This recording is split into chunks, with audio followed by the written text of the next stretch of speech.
ఈ క్రాంతి కుమార్ అనే అబ్బాయి ఆత్మహత్య చేసుకున్నాడు. పలాని సిఐ పలాని పోలీస్ స్టేషన్ పరిధి రోజు నన్ను కొడతా ఉన్నాడు, నేను తట్టుకోలేకపోతా ఉన్నాను, నా చావుకు కారణం తానే అని చెబుతూ మరణ వాంగ్మూలం ఇస్తూ తాను ఆత్మహత్య చేసుకున్న పరిస్థితి. అది మే మాసంలోనే మే 9వ తారీఖున సాయి ఘటన కూడా జరిగింది. మే 9వ తారీఖు నుంచి ఈ తల్లి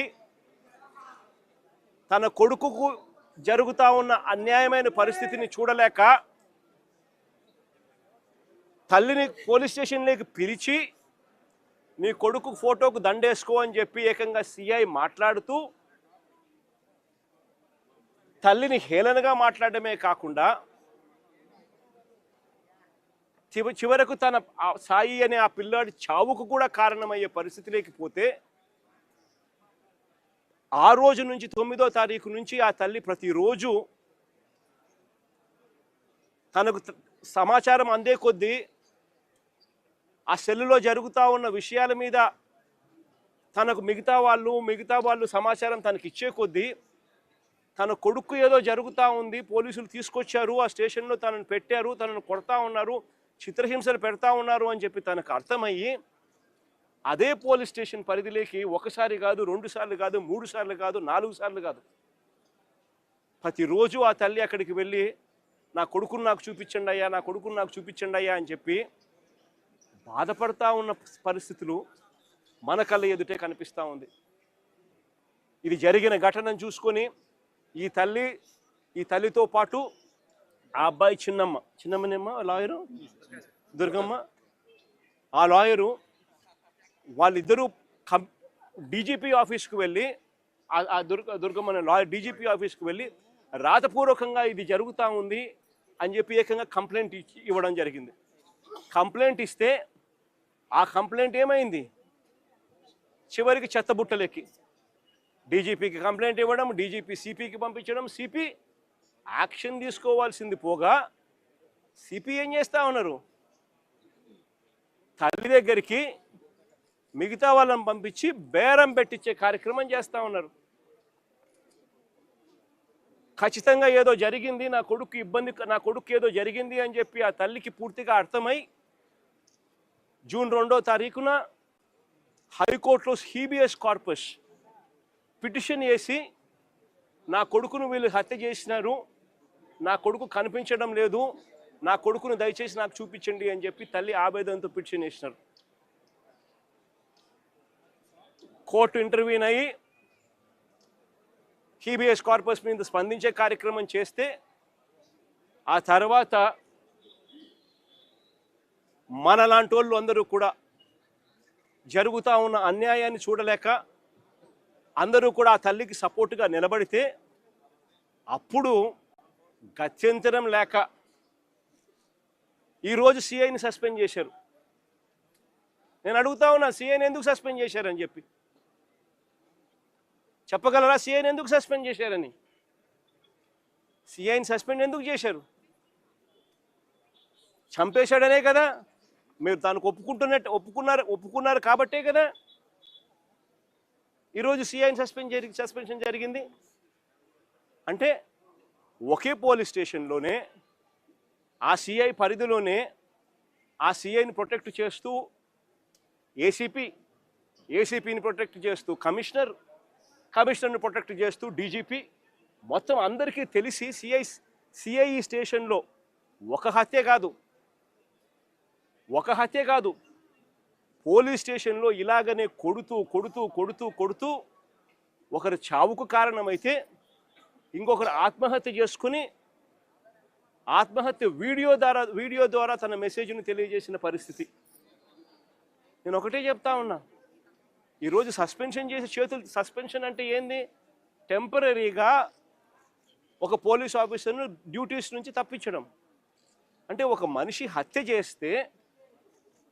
చేసిన ఆ మనిషి కొట్టి గోరులు పీకి రకరకాల చిత్రహింసలు పెట్టి చివరికి హత్య చేస్తే మనిషిని నువ్వేం చేస్తా ఉన్నావు? శిక్ష కేవలం టెంపరీగా తన డ్యూటీ నుంచి సస్పెండ్ చేస్తూ ఉన్నారు.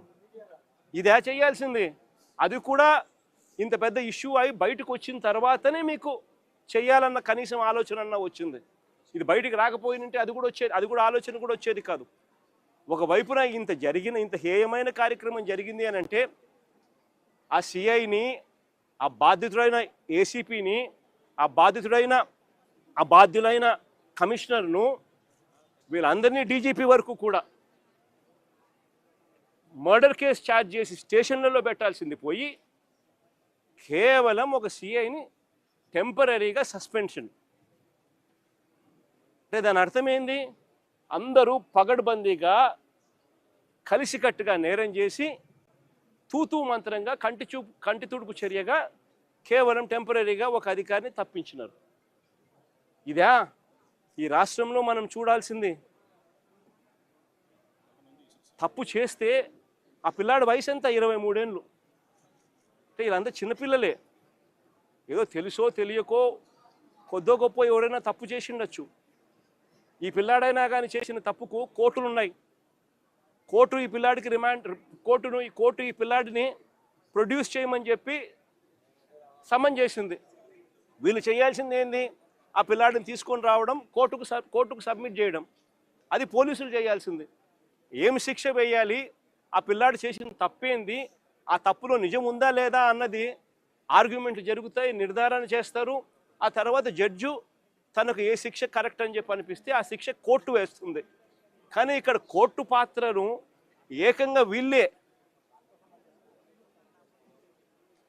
తమ చేతుల్లోకి తీసుకొని ఏకంగా 2 పిల్లలు ఒకే నెలలోనే చనిపోవడానికి కారణమవుతా ఉన్న పరిస్థితులు ఈ రాష్ట్రంలో ఉంటే, ఇలాంటి పోలీస్ ఆఫీసర్లందరికీ కూడా వత్తాసు పలుకుతూ ఉంటే, ఈ సిఐ దగ్గర నుంచి, ఏసీపీ దగ్గర నుంచి, కమిషనర్ దగ్గర నుంచి, డీజీపీ దాకా ఇలాంటి వ్యక్తులకు ముఖ్యమంత్రి దగ్గరుండి కంటి తుడుపు చర్యల మాదిరి కేవలం ఒక చిన్న అధికారిని టెంపరీగా ఉద్యోగం నుంచి సస్పెండ్ చేసే కార్యక్రమం మాత్రమే చేసే కార్యక్రమం జరుగుతూ ఉంటే ఇది ఎప్పటికీ ఫుల్ స్టాప్ పడుతుంది? ఇది ఫుల్ స్టాప్ పడాలి అని అంటే దీని మీద సిబిఐ ఎంక్వైరీ జరగాలి. ఎవరెవరు దీంట్లో ఇన్వాల్వ్ అయి ఉన్నారు అన్న సంగతులు బయటికి రావాలి. ఏకంగా ఒక పోలీస్ స్టేషన్ పరిధిలో 2 చావులకు కారణమైతే ఆ పోలీసుల మీద మీరు ఎందుకు యాక్షన్ తీసుకోవడంలో ఇంత డిలే జరిగింది? చివరికి మీరు యాక్షన్ తీసుకుంది కంటి తుడుపు చర్యగా కేవలం సస్పెన్షన్ మాత్రమే, టెంపరీగా ఉద్యోగం నుంచి పక్కన పెట్టిన పరిస్థితులు మాత్రమే చేశారు అని అంటే దాని అర్థం ఇది ఒక్కరితో కాదు, ఇది ఒక సిస్టమేటిక్ పద్ధతిలో జరుగుతూ ఉన్న క్రైమ్ అని. ఈ క్రైమ్లో ఒకరు కాదు, ఒక సిఐ ఒకడే కాదు, ఈ సిఐకి పైన ఏసీపీకి పైన కమిషనర్ పైన చివరికి డీజీపీ దాకా కూడా అందరూ ఇన్వాల్వ్ అయి ఉన్నారని కూడా ప్రస్ఫుటంగా కనిపిస్తూ ఉంది. కాబట్టి ఖచ్చితంగా సిబిఐ ఎంక్వైరీని ఖచ్చితంగా డిమాండ్ చేస్తూ ఉన్నాము. డిమాండ్ చేయడమే కాకుండా న్యాయ పోరాటంలో ఈ తల్లికి, ఆ చనిపోయిన ఇంకొక పిల్లాడి కుటుంబానికి న్యాయ పోరాటంలో వాళ్ళకు సంపూర్ణంగా తోడుగా వైఎస్ఆర్ కాంగ్రెస్ పార్టీ సంపూర్ణంగా వాళ్ళకు తోడుగా ఉంటుందని కూడా ఈ సందర్భంగా ఖచ్చితంగా తెలియజేస్తా ఉన్నాం.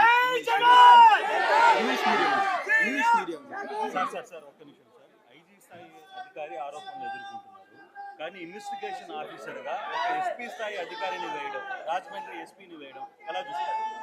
అసలు ఇదంతా ఎంత కంటి తుడుపు చర్య అని అంటే అసలు ఫస్ట్ ఆఫ్ ఆల్ యాక్షనే తీసుకోలేదు.